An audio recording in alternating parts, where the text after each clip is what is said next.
Okay, so hi everyone, and welcome to our course speaking about KM from strategy through change management to business impact.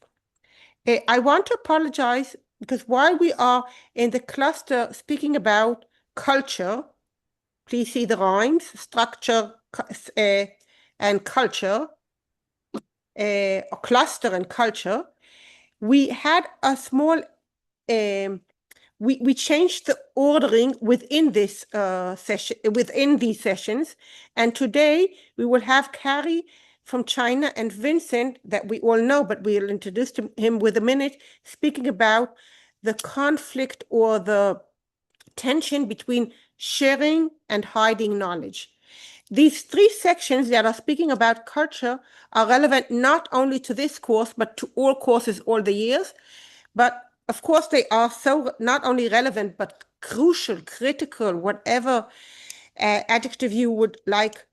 For this year, we decided to include them and to speak about them and to put a spotlight on these topics. So first of all, Vincent, you all know him because he, together with me and with Rudolf, leads this course and helped me building this course, bringing in some of the best speakers in this course. But I'm not sure that all of you know that, when we look at his title, we see that he is from the Innovation Center in Thailand, but he leads the Innovation Institute, and that's important for you to know. And another thing that he does year after year, and I think that it takes all of us as a discipline forward, is managing the Mike Awards ceremony. Not only a ceremony, it's an award. It's a competition year after year. It's not a competition one against the other, but anyone against themselves as to excellence, most innovational knowledge enterprises. So it's a good thing that we have an opportunity to remind us and to about what Vincent is doing and how important it is to all of us. And maybe some people want to already think about registering to next year's competitions. But I'll stop here and I'll let Vincent add more if he wants. And please introduce Carrie. Vincent, please. Thank you, Moria, for the nice words and for speaking about the Mike Award Most Innovative Knowledge Enterprise Award. So it's a great pleasure to get chance to share with you tonight with Dr. Carey, who's a former PhD student in our program at Bangkok University and who became an expert now in the field of knowledge hiding. And that's what we would like to share with you today. First, to talk a bit about some of the general concept of knowledge hiding. We talk often about knowledge sharing, but very rarely about knowledge hiding, and then talk about culture in much more in a broader sense. And Carrie, do you want to say a few words before we start? Okay, thank you for your introduction of me. And hello, everyone. And today I'm going to demonstrate and show some research results from our previous research on knowledge hiding. And yes, I'm going to show you some interesting findings. Thank you. Thank you, Carrie. So we prepare lots of different things to do today, but we have a lot of content, so we'll get started right away. So when knowledge gets hidden, trust breaks down fast. So I learned that a long time before I entered the business world. So in fact, in the mid-90s, I was an engineering student in France, in Marseille. And at that time, some of you may remember, we had to take handwritten notes, listening to the professor who was writing directly on the chalkboard. So there were really rarely any textbooks available, and of course at that time there was no internet, no Google, no YouTube tutorials, so there was really limited resources to learn outside of the classroom. So in my cohort of engineering students, we had 80 students. And so the final exams were quite competitive because only the top performing students will receive job offer from French leading companies. So the only way we really had to be able to prepare for this exam was to study at the library, at the university library, where in fact all the reference books, the past exams, so everything was located over there. So we did spend a lot of time at the library in the evening and during the weekends and so on. So in fact, our teachers had requested some course-relevant books to be stored into what we call the reserve section of the library. I don't know if you are all familiar with what the reserve section is, but these are books that you cannot really check out, that you cannot take home. So the idea is simple, so and fair. Everyone gets equal access. You come to the library, you find the book in the reserve section, and then you sit down and you study. And when you leave, you return the book to the library section. So one day I was ready to prepare for the exam. So I go to the library reserve section to pick up a book on industrial engineering. But surprisingly, I looked through the shelf and the book I was looking for was not there. So I asked the librarian, and she told me, well, that's quite strange. I mean, the book should be there. It cannot be signed out, so it has to be there. So, and she said, but I'm kind of busy. I'm sorry, I cannot help you. It must have been misplaced. So I looked harder. I looked through the tables, behind the chairs, everyone. Maybe someone forgot to place it back, but I could not really find the book. So after some time, I just gave up. And I was quite frustrated, and I was also worried because I really needed to study for the final exam, and the only documents I needed, the books, was not there. So a few days later, I was wandered deep into the library stacks, far from the reserve section, and suddenly I saw a book cover that looks familiar to me. So I pulled it out and thought, hang on, well, this is the exact book that I was looking for a few days ago in the reserve section. It was there, hidden between volumes of history books.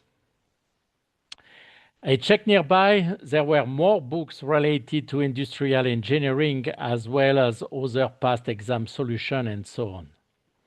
So someone, or maybe several someones, had been hiding them away, hoarding access so only they could study for the exam. I realized then that how access to knowledge shapes who wins, who loses, who gets ahead, and how easily people can manipulate that access when competition is fierce. So I gathered all the books that I had found, and I marched back to the reserve desk.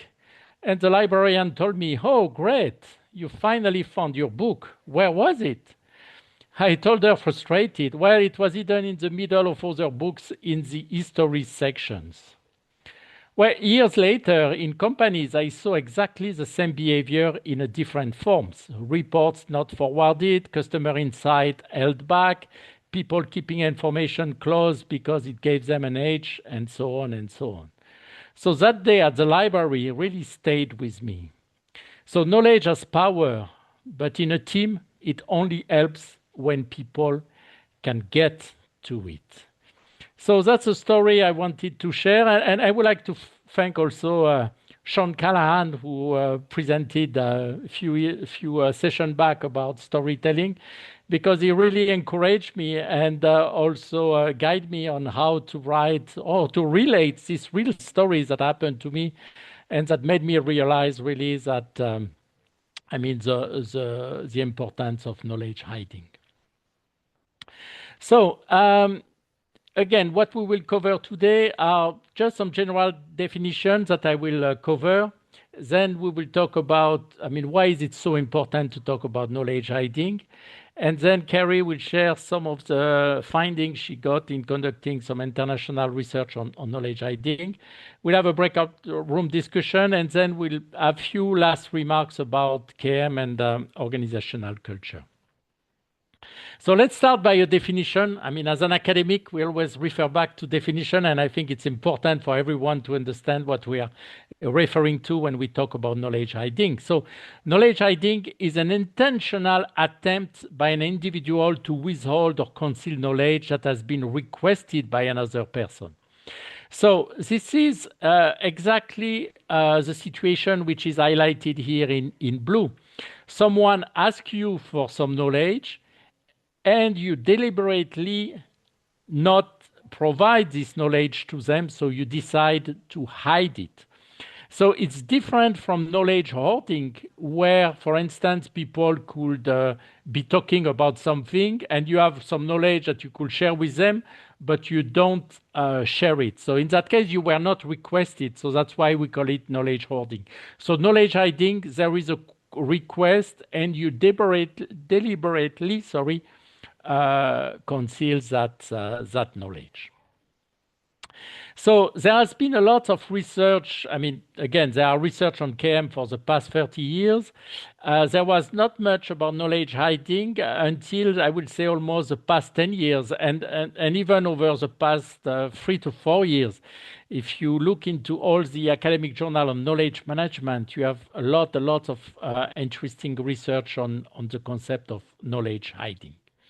So what I would like to do now, we're going to share through the chat a link to Mentimeters, and we would like to do a quick survey with you.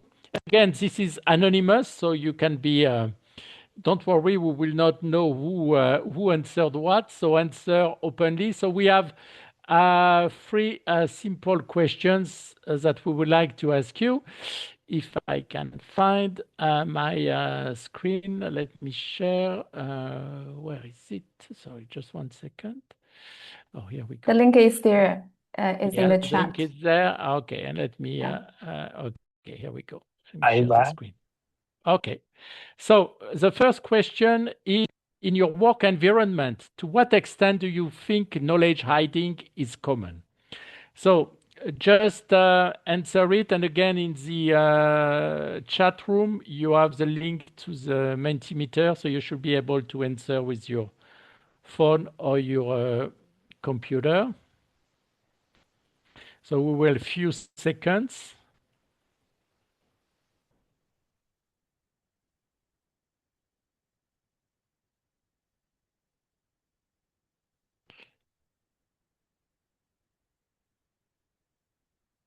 Okay, we'll wait a few more seconds. Okay, so 17% says that's extremely common, 21% very common, 21% very moderately common. So if we add this number, we are almost around 60%.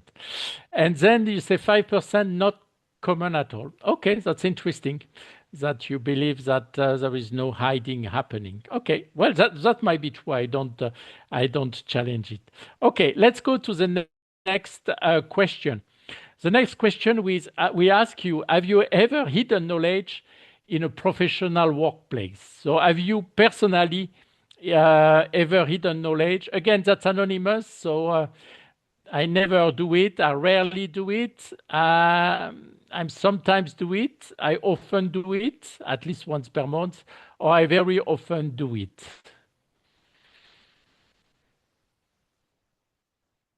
Okay. Ooh. I don't see all your face on the screen, but I can see some nose getting longer over here. No, I think Vincent. I think Vincent. I want to. I have two comments.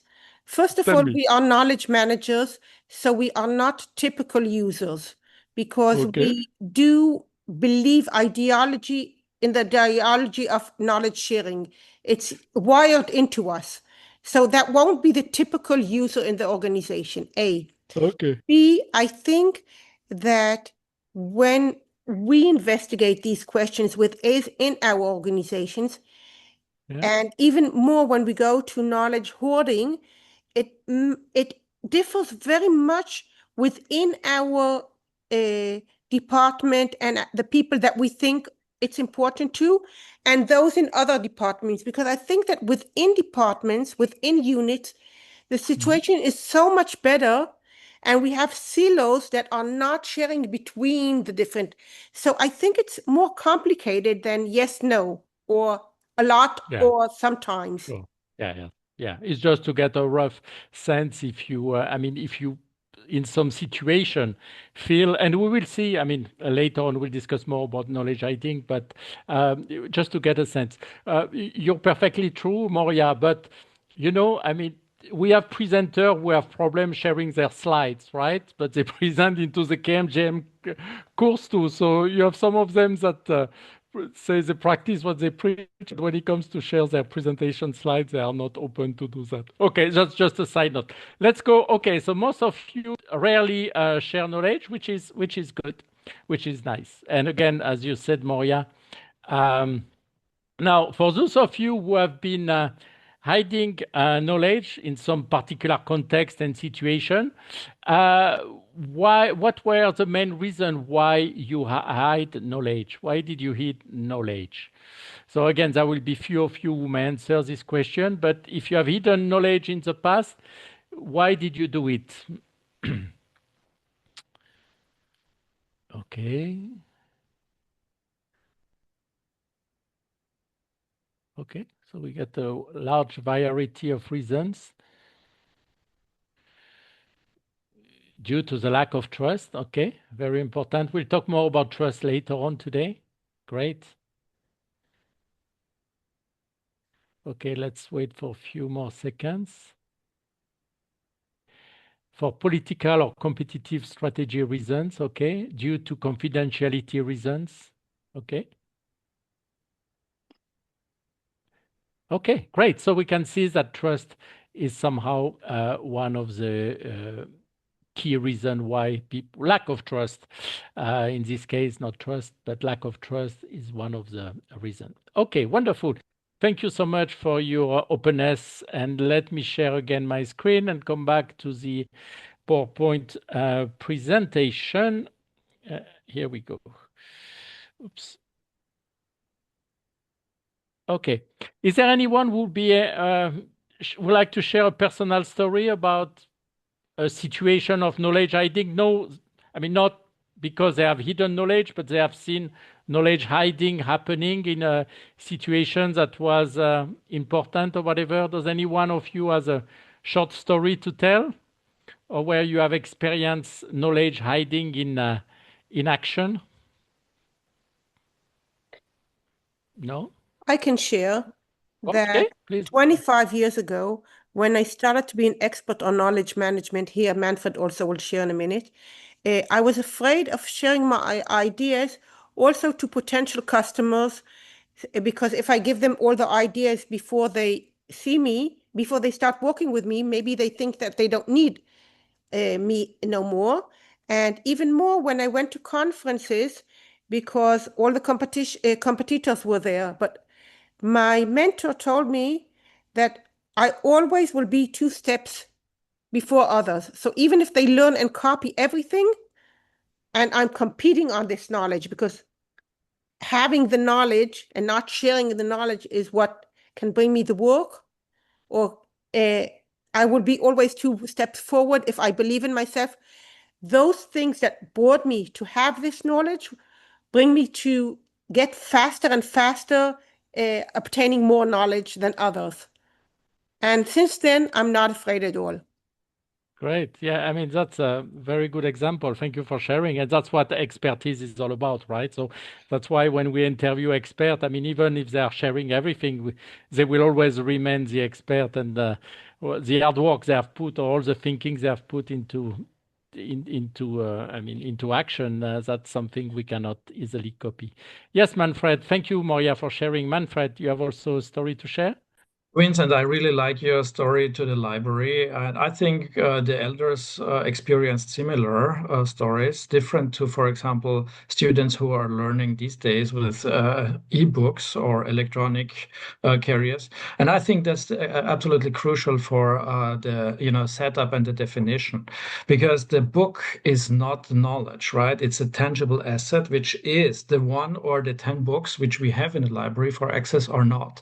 And I think this is absolutely essential if we do a scientific inquiry on the hiding of knowledge, I think, because, the materiality or tangible, intangible characteristics of that stuff, what we are talking about, book, papers, or knowledge, like ideas, is fundamentally different. So I think this is important, yeah. So for the research that might have an implication, and in my point of view, the more general idea of hiding or storing relates to any resource. Like, for example, when I see an SME, when we try to minimize the working capital, then we found out that some engineers had some secret storage on below their desk, where they had some spare parts, and they were extremely expensive. So the working capital exploded.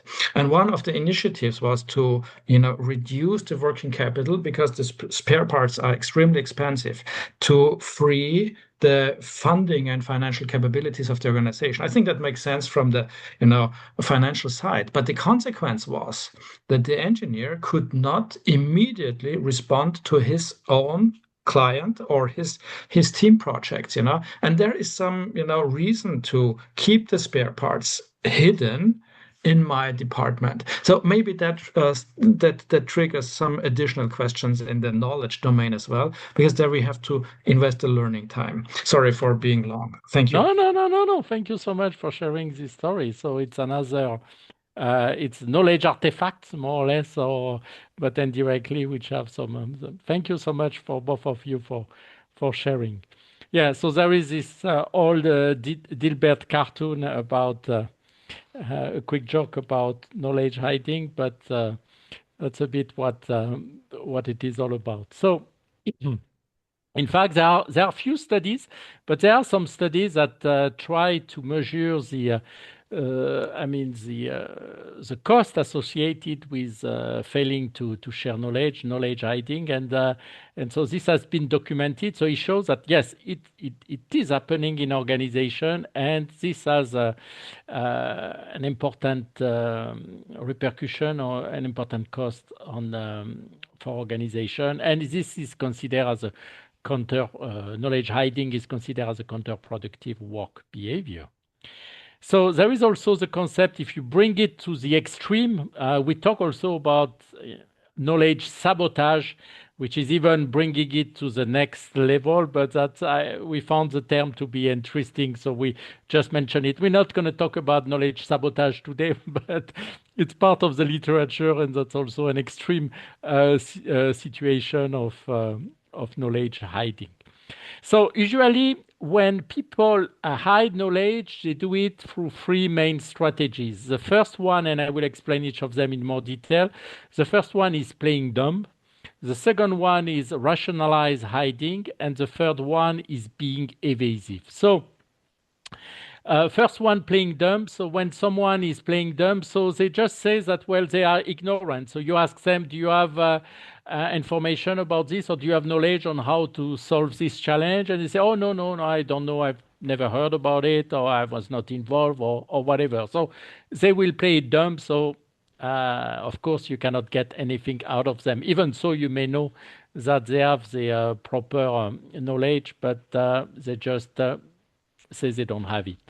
The second strategy they can use to hide knowledge is what we call rationalize hiding. So is someone providing justification for not sharing this knowledge. They say, oh, I'm not allowed to share it with you, or I need to check with my boss if I can share it with you, or whatever, for safety or some security reasons, I cannot do that. So that's what we call rationalized hiding, finding a good excuse, a rationale, which might not be a good excuse, but to not be able be willing to share this knowledge.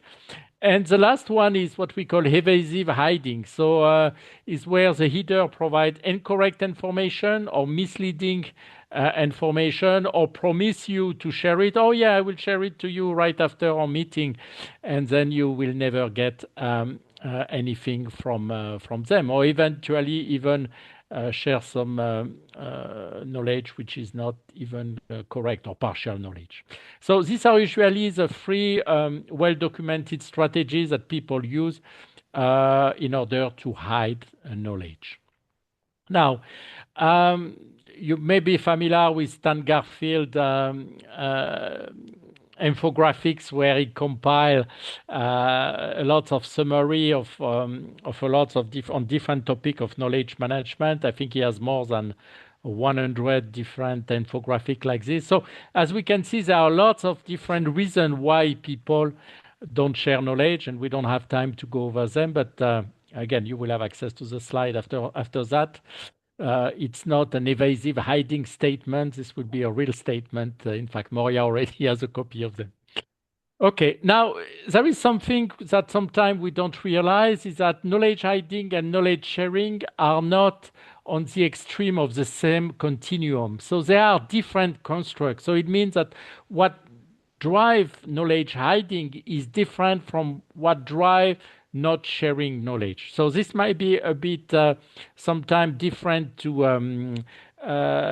understand, but these are different motivations that drive knowledge hiding from not sharing knowledge. And we will see some examples. So we recently published with Carrie an article. We will share it also. I will send it to you also, Moria, so you can share with the group about some of the research we're going to present to you, some of the finding. It was just released on the Journal of Knowledge Management. So because it's quite sensitive to talk about knowledge hiding, right? Like we ask you again, if you hide knowledge, I mean, some of you openly and honestly say yes, but it's a bit of a sensitive topic. So a lot of study usually use questionnaire to collect such kind of data, but I mean, on a questionnaire, you can answer yes, yes, yes, or no, no, no.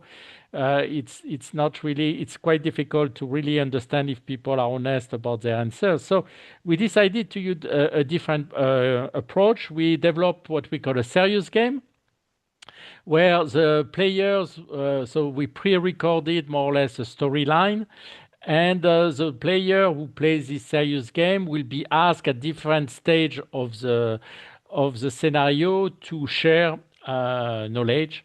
Or to hide it. It's up to them to do that. But there is a lot of context around it. It's not like a questionnaire that say, in this situation, would you do this or that? In this case, there was a storyline, and at different stage, so the player was prompted to share or not knowledge.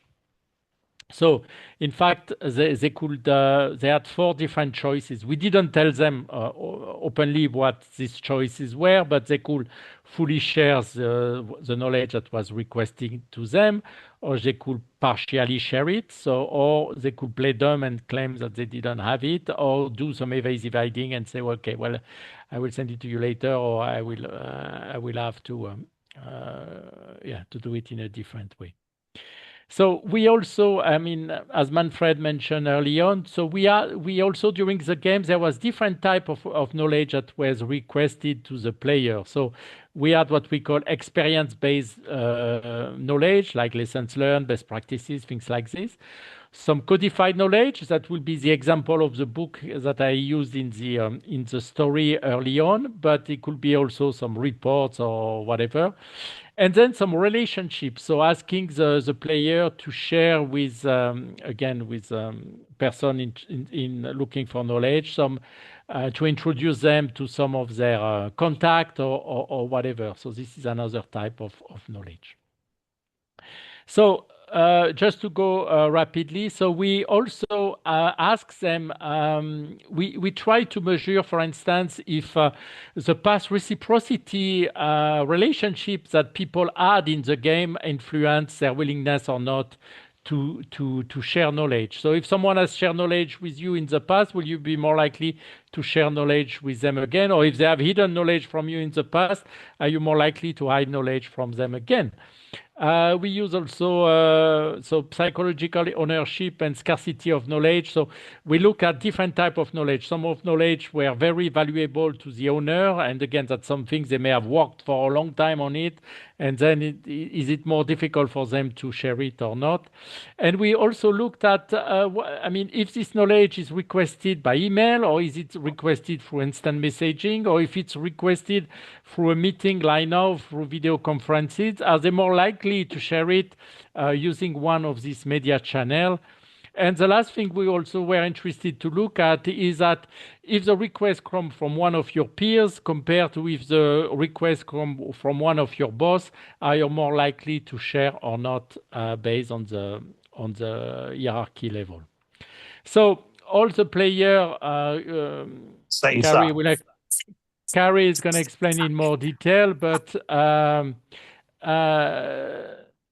most of, I mean, we work with two companies in the automotive industry, and so we picked a storyline that was okay. You just join a team. You have to develop a smart windshield, so you're gonna have to collaborate with different colleagues. These different colleagues, some of them at the same level hierarchically than you are. Some of them are at the management level. Some of them are in the same location. Some of them are also in a different location. And along the scenario, so different people request different type of knowledge through different channels. Okay, then I will leave it to you, Carrie, to take it from there. Yes, let me take it from here.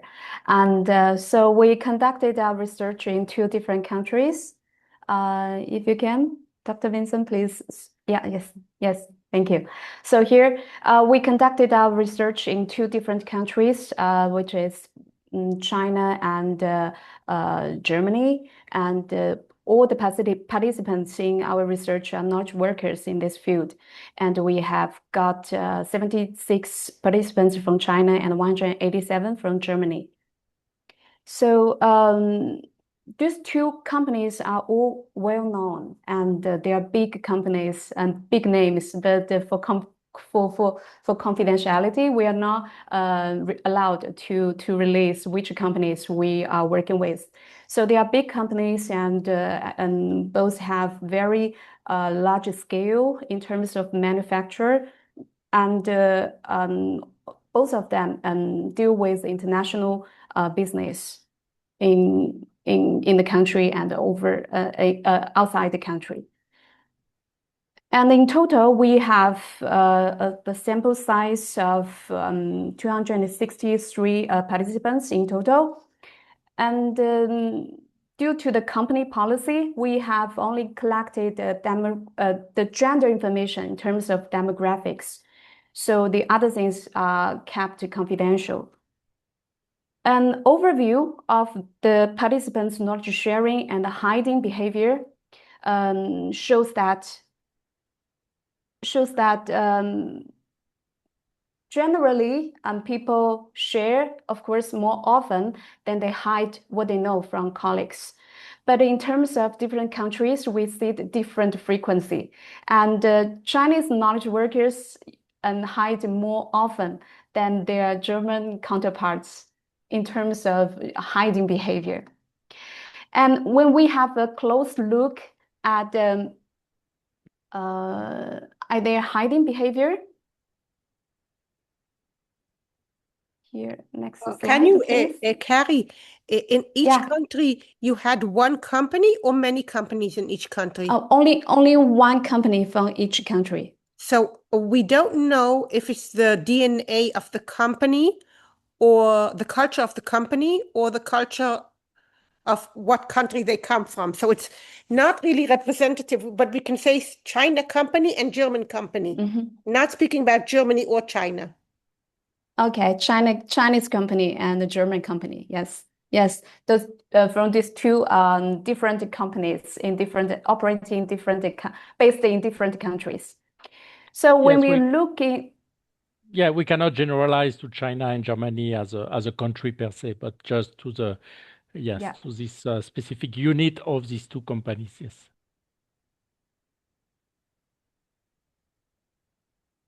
Yes. So next slide, please. So in terms of knowledge hiding, responses we investigated their knowledge responses to request for different types of knowledge.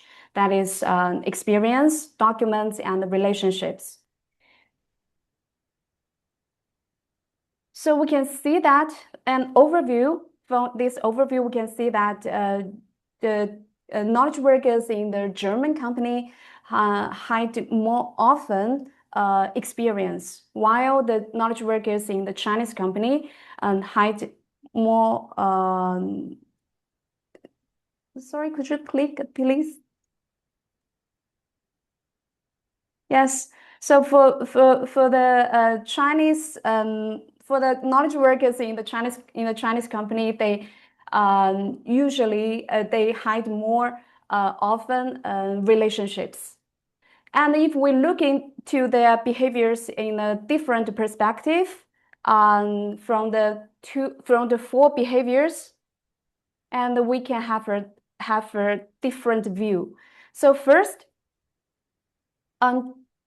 the knowledge workers in the German company, they demonstrated more full sharing behavior, while the knowledge workers in the Chinese company here, they demonstrated more partial sharing and playing down behavior. And when it comes to documents, codified knowledge, and we can see both of them demonstrated more partial sharing behavior. And then the last one, relationships. Yes, and when the German knowledge workers fully share more often their relational knowledge, the knowledge workers in the Chinese company shows they are more hesitant to share their relational knowledge by demonstrating more partial sharing and more evasive hiding and playing down hiding behaviors. So from this, I'm not going to go too much details, but from our study here, and we further evidence that knowledge sharing and knowledge hiding, actually they are two different constructs driven by different motivations and also by different contextual factors. For example, knowledge types. So when this knowledge types has different values for these knowledge holders from two different, we can say, cultural background in terms of either a national culture or company culture, when they are requested for different types of knowledge, they demonstrated different hiding and sharing behavior, implying that the two culture, the national culture or the organizational culture, may influence their knowledge behaviors. And one of the biggest contributions we made to the field is that we evidence the usefulness of quasi-experimental design in form of a serious game. Because in our study, we show that the result showed that a much higher frequency of hiding incidents, much higher than the seminal research of knowledge hiding, which reported only 10% of knowledge hiding incidents at the workplace. And we can reasonably assume that the real figure might be higher considering the undesirability of this behavior. So I think that's all for the research, and time for our breakout rooms.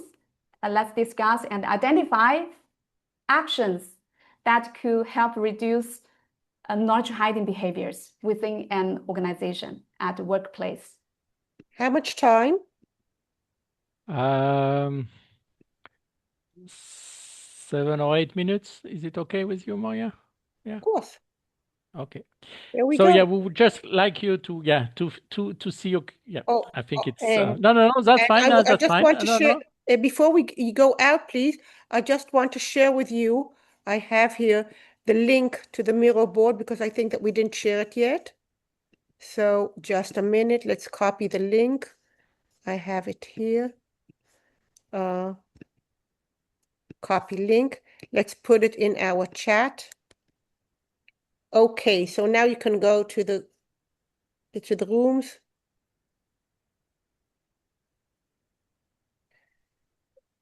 It's very interesting what you're sharing with us, Vincent and Carrie, because you're speaking about the complexity of this issue. It's not yes, no question or how much, but it is depending on the type of knowledge. And of course, we can look at different dimensions, like I said, within your unit or other divisions or other units or other organizations, and look at different dimensions, and each dimension find a different learn different findings.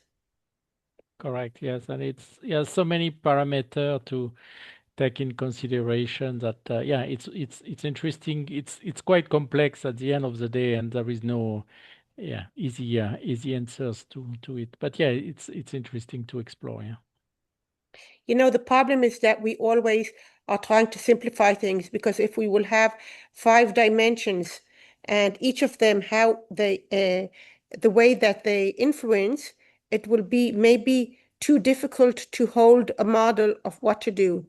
So Yeah. maybe the 5 dimensions are important to learn in order to understand A, what is more significant, and B, say these are 5 different ways in which, doesn't matter, but 5 different ways in which you can make things better, improve the sharing. Correct. Yeah. To the right degree, of course, because we also know that there are always confidentially real issues why things shouldn't be shared. Yeah. Yeah, and there is context is very, very important, and so context varies all the time. So it's so you have to really take into consideration in the same context what will people do, and that's difficult to control. Yeah. Also looking at the culture of the company, if it's a culture that is more open culture and people are more close to one another, or what is expecting them, because in the pharma industry, it's really need to know, even if it's not confidential. And there are places where taking the time to share may be treated as you're not working now. So Exactly. Yes. Yeah.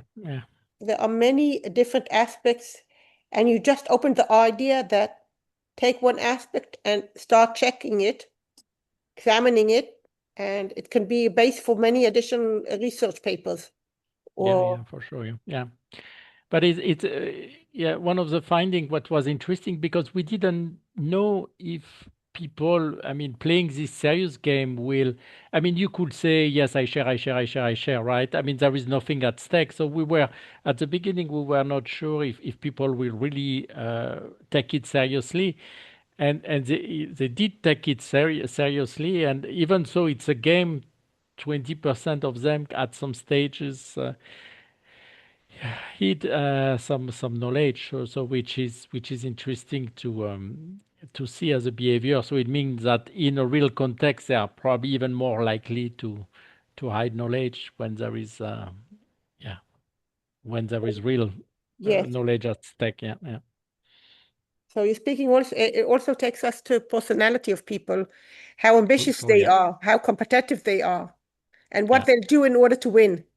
Yes, exactly. So we did a paper where we look at the personal traits of people, and in this study also if it influence also their willingness to hide or share. So yeah, the thing that unfortunately the company put so much restriction on the type of data we could collect about the players that we could not collect much, and even the gender, that's the only really kind of demographics we could collect, and even so it was anonymous and everything. They didn't want us to collect any Of course. demographics. Because we are recorded now, I won't speak in too many words, but I'll say that Rudolf is on his way home already. Yes, it So looks he's in like a it's better feeling place better. now. Yeah, good, yeah. Wonderful. Sharing hoarding. I think that the idea that they're not on the two extremes is a very important takeaway. Yeah. And I think that we saw, when I'm thinking about that idea, you can see it in different places in life as well. So it's not that complicated to explain, because when you ask why do people come to work, they will have a set of reasons. They usually come because salary, because of the job definition. But why do they stay? They stay because of their managers and because of the meaning, the purpose, do they have meaning in their work? How important it is, how much it fulfills them, and the relationships with other people. So, of course, if you take one of the parameters into extreme, it also works on the other side, because if you take their salary and turn it to be very low, it will work on those that are already in their job. But it's much less important if you're already in a job and not now looking for a new job. And the same thing around when you look at the relationships between a manager and his employees, or people won't ask about it, but that would be parameter number one, why to stay. I agree. Yeah. So I'm just explaining that the idea, the two things, even though they should be on one vector, they act as two different parameters. We call them hygiene parameters and satisfactory parameters, and each of them play in a different place on a different situation and context, of course. But I think here it's situation of life. Okay, I think that we have 1 minute, so I will 6, 5, 4, 3, 2, 1, and I will close the rooms so they come back in a minute. Wonderful.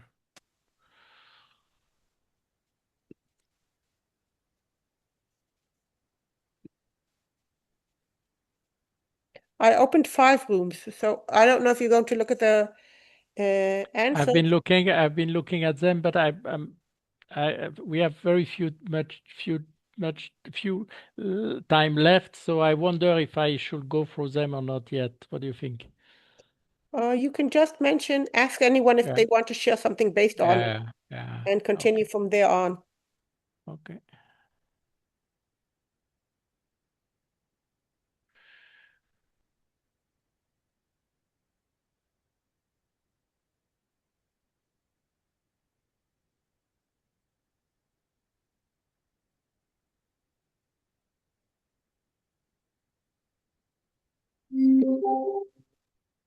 Here we go.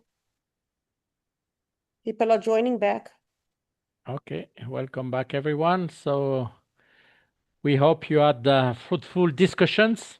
I think there is no easy answer to these questions, but I think there are some elements that can help to reduce knowledge hiding. Is there anyone, we will not go through all the teams because we have limited time left, but is there anyone who would like to share an interesting discussion or they had in their team, or?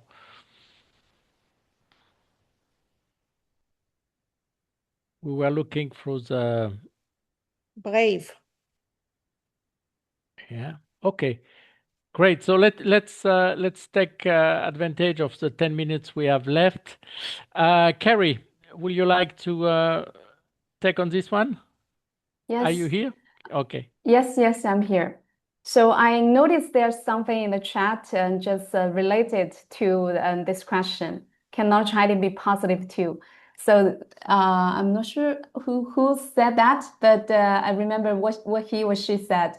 So in some cases, knowledge hiding might be encouraged, So maybe by the assumption that it may lead to some positive outcomes, but based on previous literature, there are somebody argue that knowledge hiding can be driven by positive intentions. First, to preserve confidentiality of the company, of the organization. And I also noticed that there's one who says that preserving confidentiality, the rationalized hiding, is the worst compared with playing dumb and evasive hiding, which is interesting because previous research showed that they argue that preserving confidentiality considered as a rationalized strategy, demonstrating rationalized hiding, actually produce the least harm to the targets, because the targets might think it acceptable and it is inconsistent with the company policy. But anyway, knowledge hiding can be driven by the first positive intention is preserving confidentiality to protect critical information of the company. And the second, our research also found that some individuals, particularly those in the management position, sometimes they hide their knowledge to encourage or to promote others, their subordinates, to develop their own knowledge.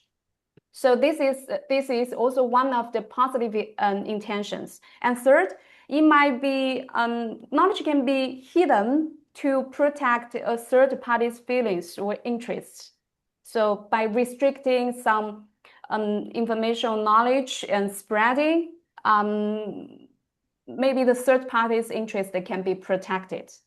So knowledge hiding can be driven by positive intentions, and in the meantime, in addition, it can also generate positive outcomes. So compared with huge host of literature that demonstrate that knowledge hiding can lead to detrimental outcomes, there are some initial findings shows that positive outcomes can be generated by hiding knowledge. For example, it might lead to the target's enhanced performance motivation. We can think about it. So when somebody senses that the knowledge is hidden by the knowledge holder, he might be more motivated to develop his or her own knowledge and to perform better. And for the hiders, knowledge hiding can produce some short-term positive outcomes, for example, temporary workload reduction and shorter innovation performance, and also lowered immediate psychological strain. So these areas actually has very rarely researched before, but as we just talk about this and now we can see it might be interesting to investigate further into the positive intentions and also positive outcomes of knowledge hiding. Yeah, and this is also research that Professor Susan Durst, who was also part of this course, who talked about knowledge risk, is also investigating with Dr. Talshin, who is also a postdoc student in our institute in Bangkok. Great. So we have 6 minutes left. So I will just go back to some general concept. Yes. So when we talk about organizational culture, so we know that's a very important dimension of of knowledge management. And so some study shows that, well, the effort that needs to be put for knowledge management to succeed, so 70% of effort needs to be allocated to people. The other effort on technology and processes are much lower or require more effort. I mean, putting in place, well, with AI, it's maybe a bit different, but putting in place a collaboration platform or whatever is easy to do. But getting people to use such kind of platform, as we all know, is much more challenging. So people is always the main challenge. And there was a post that was made by George this week, I believe, on knowledge flows at the speed of trust, reinforcing the fact that, and it was mentioned by some of you early on also, that trust is somehow the lubricant of this. If you want people, if there is mistrust among people in a team or in a unit, it's very unlikely that they will openly share knowledge with each other, right? So sometimes we take trust for granted, but it's a critical component for knowledge sharing to be happening. In fact, when I did my dissertation 25 years ago, that's what I focused on. So you can look at this post, but more or less, I mean, having openness, transparency, and having what we often refer to as building psychological safety or team psychological safety is one of the key enablers for trust to be built and also for knowledge sharing to be happening. There's been an interesting study that was published early this year that talks about trust globally. And if you have, it's freely accessible online. I just wanted to share some of the findings showing that, so on blue, you have the country where there is the highest level of trust, and in red, the one where there is a lower level of trust, or where there is distrust happening. So it's very interesting to see how countries are ranked and see that some, countries are more likely to trust each other than others. So they have more specific detailed information about who they trust in their own country and who they are less likely to trust. So it looks like politicians are not the most trusted people, but again, it depends on the different countries. So they analyze this, but we can see that trust may evolve at the national or international level. Here, for instance, when it comes to trusting someone who lives by different core values than me or believes different facts, so trusting people who are somehow different by nature, people are very unlikely to trust people who are different from who they are or what they do. So again, I'm not going to go over it in detail. You will have the slide and you can download the full survey result online. But it's very interesting to see how trust is affected, and particularly is affected also by AI nowadays on people who fear that AI is going to take over their position. There is another survey which is published every year also by Gallup on engagement at work. And so this is the percentage of people fully engaged at work. And so for the last year, it's 20% of people are fully engaged at work. So which is, I mean, we know that work engagement is quite low, and both at the manager and non-managerial level, but it's decreasing also over time. So people are less and less engaged at work, so which might also have influence on knowledge sharing and knowledge hiding. And again, they rank also different countries. It looks like the North American are more engaged at work than the European. And France, for instance, is scoring very low in trust and very low in engagement. So I don't know what we are scoring high, but anyway. And again, there is on this study, it shows also the fear of AI and the fear of losing job being replaced by AI, which is going to indirectly affect also the willingness of people willing to openly share their knowledge, because if they share it with the machine, we know that the machine will be able at least to learn not everything from them, but at least part of what they do. There is a book that was just published this week, yesterday, by Nagib Choudhury, who's currently working in knowledge management at the World Bank, but who had different position. And as part of his book, he mentioned what are some of the building blocks you need to have in your culture for knowledge sharing to be happening. And you can see he mentioned building trust, having leader walk the talk, make knowledge work visible, measure engagement and not competition, tell stories, and reward or recognize sharing and things like that. I mean, this nothing new here, but to just reinforce that if you really want knowledge to flow and not people to hide knowledge, you need to work on your culture first. If the culture is not ready, whatever you try to do will not work smoothly. So just a last quote: if you have knowledge, let others light their candle in it. That's beautiful.